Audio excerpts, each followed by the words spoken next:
మనం చేసిన వంట ఇంట్లో వాళ్ళు ఇష్టంగా తింటే అంతకు మించిన హ్యాపీనెస్ ఉంటుందా మన ఆడవాళ్ళకి? మనకి లేకపోయినా పర్లేదు అలా అని లాగి లాగి పెడతాం కదా. మొత్తానికి మ్యాటర్ ఏంటి అంటే, నిన్న నైట్ టిఫిన్ ఏం చేయమంటావని మా ఆయన అడిగితే, మా హాస్టల్లో చపాతీ చేసి అందులోకి ఆలూ కుర్మా చేసేవాళ్ళు. సేమ్ అలా కావాలి నాకు అని ఒక 3 వీడియోస్ పంపించారు. పంపించి ఒక వీడియో చూపించి ఇందులోలాగా మంచి కలర్ ఉండాలి అన్నారు.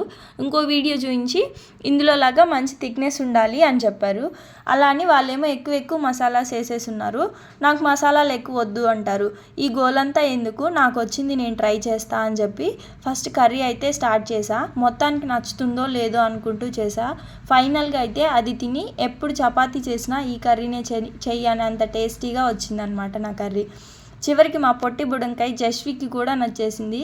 కొన్ని ఆలూస్ ఎత్తి పెట్టుకొని, అమ్మ మూత పెట్టి దాచిపెట్టు, రేపు మార్నింగ్ లేచాక ఇవి నేను తింటా అనే అంత టేస్టీగా వచ్చింది. అంతకు మించిన హ్యాపీనెస్ ఏముంటుంది చెప్పండి ఇంకా.